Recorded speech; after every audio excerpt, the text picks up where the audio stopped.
Okay, today our speaker is going to be Reverend Connie Griffith.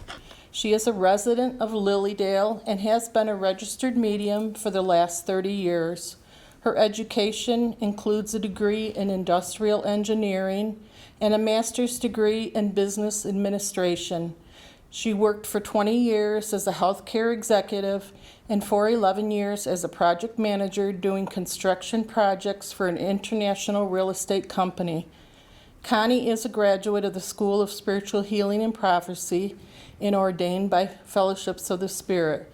She is a life member of the Church of the Living Spirit and of the Lilydale Assembly. Over the years, Connie has taught past life regression classes, various development classes, and has enjoyed teaching about the Lilydale Labyrinth. She is an avid curiosity seeker of many things. May I introduce to you Connie Griffith.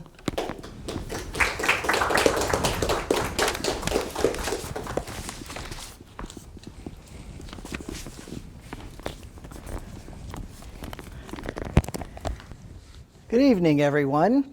The title of my talk tonight is The Sacred Gift of Community. So I'm going to begin with a quick confession. And actually, Diane mentioned this in the reading that she did to start with. I used to think I was a very independent person. You know, I've got this type. I didn't need any help. I didn't need any advice. I certainly didn't need to borrow anyone's lawnmower until I tried to repair an old riding mower. You see, it was the first house I had purchased by myself as a single mom years ago. There were very little extra funds, so I managed with an old wheel horse riding mower for the quarter-acre backyard. That mower really just kept going and going until it didn't.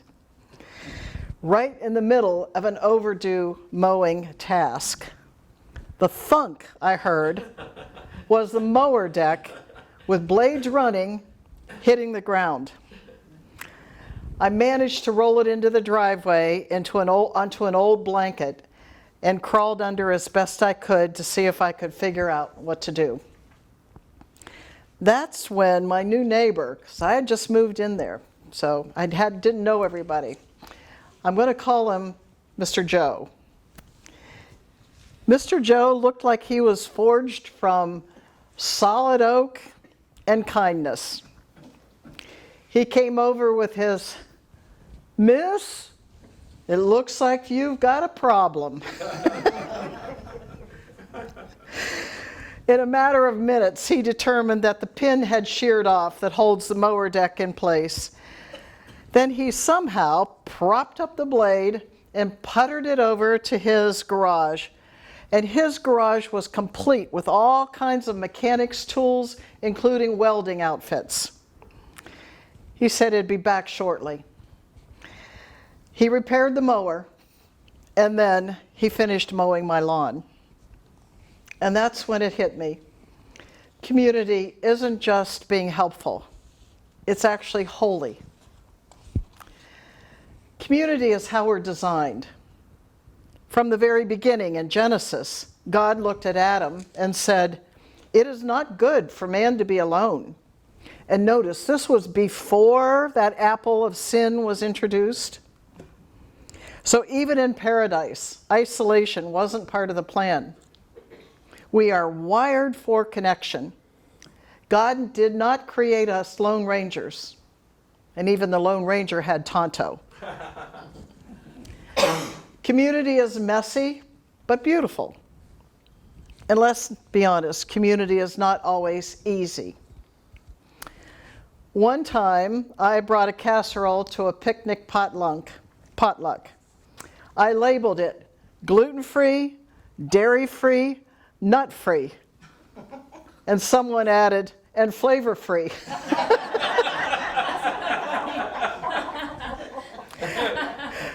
That's how I learned not to take myself so seriously.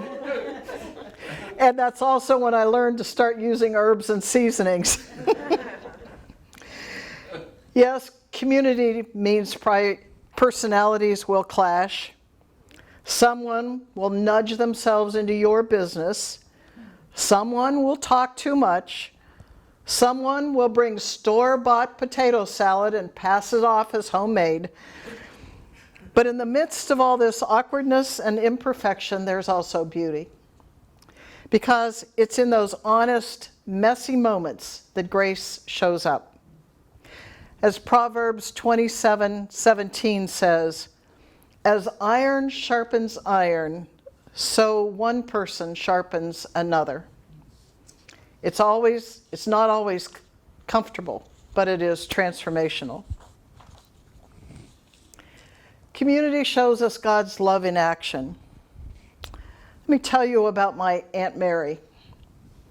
She lived alone up on one of the hills above town. Now, I'm from southeastern Ohio, so we had hills. She was probably in her late 60s or early 70s when my sisters and I were young. Aunt Mary baked bread. Every week, she baked bread. I now realize that was her ministry. She filled her bags and basket with fresh bread and started walking down the hill road. Inevitably, someone would stop and offer her a ride to town, sometimes people she didn't know. And they would receive a loaf of bread as a thank you, please. She would make her rounds through town delivering bread to anyone she knew who needed some comfort food and a good listen. By the time we walked home from school in the afternoon, she would be at our house with a few remaining loaves for our after-school snack of fresh bread and butter. That's community ministry.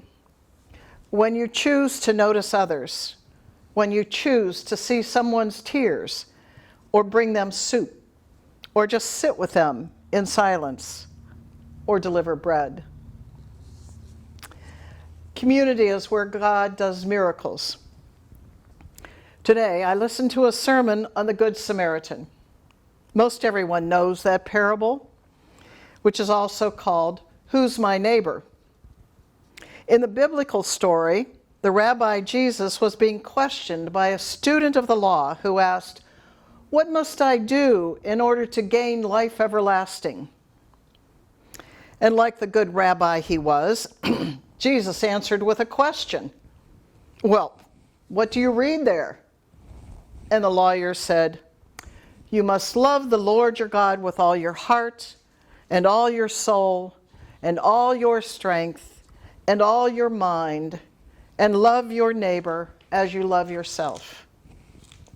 So Jesus said, you've answered right. Do that and you will live. But then the lawyer, trying to clarify the limits of what he actually had to do, asked, and who is my neighbor? And again, like the rabbi he was, Jesus answered with a story. A man is traveling from Jerusalem to Jericho when he is attacked, beaten, robbed, and left for dead. A priest and a Levite, both figures of religious authority, see the injured man but pass by on the other side. A Samaritan, a member of a group often despised by the Jews, stops to help the injured man. He bandages the man's wounds, puts him on his own animal, takes him to an inn, and pays for his care, even offering to cover any further expenses. Then Jesus asked the lawyer who had questioned him, which of these three do you think proved to be the neighbor to the man who fell among the robbers? And the lawyer answers, the one who showed him mercy. Jesus tells him, go and do likewise. The story emphasizes that true neighborliness involves extending compassion and help to those in need, regardless of their background or social or political or economic status. It challenges us to look beyond our own prejudices and see the humanity in everyone. Sometimes we pray for miracles, and forget that we might be the answer to someone else's prayer. We need each other to become who God made us to be. Spiritual growth isn't a solo project.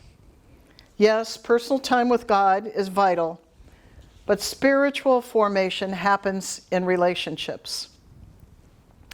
Think about the fruits of the Spirit: love, patience, kindness, gentleness. Those aren't practiced in a vacuum. They grow when we're with people, especially the ones who challenge us. Community teaches us humility. It teaches us generosity. It teaches us how to forgive and be forgiven. And a final thought. If you're waiting for a perfect community, you'll be waiting forever. But if you're willing to show up with your strengths and your struggles, you'll discover a gift that's better than perfect. You'll find a place where joy is shared, burdens are halved, laughter is sacred.